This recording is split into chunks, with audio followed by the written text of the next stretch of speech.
Ils font désormais partie de notre quotidien. Depuis les attentats en 2015, ils se fondent dans le décor urbain. Dans la grande région lilloise, 320 jeunes s'engagent chaque année dans l'armée de terre. Geoffrey, 24 ans, originaire de Tourcoing, s'apprête à quitter la vie civile. C'est ma valise pour partir à Verdun, pour faire mes classes. Des cintres, des tongs, des cadenas, un cahier. Un diplôme de maçonnerie en poche et quelques expériences dans les transports. Geoffrey décide en janvier dernier de pousser les portes d'un centre de recrutement. Ce qui me tente déjà, c'est le fait de pouvoir voyager, le fait de me sentir utile, ce qui n'est pas le cas dans tous les métiers. J'en ai parlé à ma famille, à ma conjointe, et ils ont tous été d'accord avec moi et m'ont dit bah, écoute, fais-le maintenant avant qu'il soit trop tard. L'âge limite pour s'engager est fixé à 29 ans pour les soldats.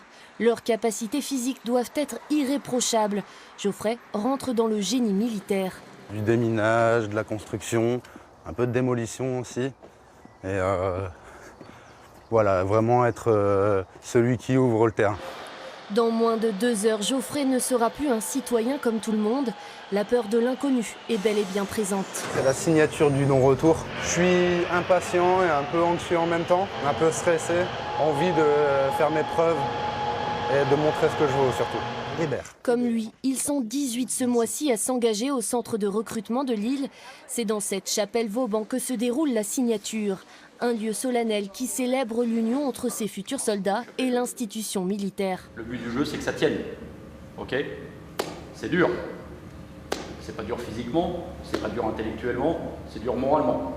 Okay. Certains s'engagent pour 1, 3 ou 5 ans pour un salaire de 1 300 € par mois la première année.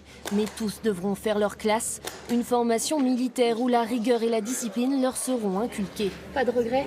Aucun. Aucun. Je signe avec le sourire. Et ici, aucun profil type n'est attendu. C'est un microcosme de la société civile, donc on retrouve un peu de tout. Des gens un peu perdus qui cherchent la lumière, des gens qui veulent absolument quelque chose. À peine la signature faite, les nouveaux soldats doivent rejoindre leur régiment, quitter pour de bon le cocon familial. Mais que se passe-t-il après la signature? Quel est devenu le quotidien de ces jeunes? Le caporal Jordan a signé pour le 13e bataillon chasseurs alpins en août 2015 à Arras. Je suis parti dans la foulée 6 mois à l'étranger, donc à Djibouti.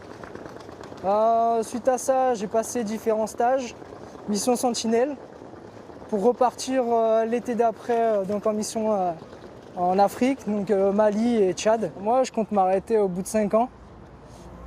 Pourquoi? Parce que j'ai quand même fait ça parce que j'avais l'envie, j'ai voulu découvrir.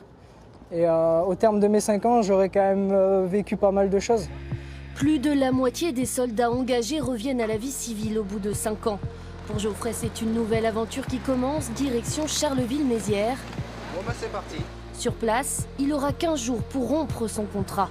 La première semaine d'acclimatation à la vie militaire étant la plus difficile.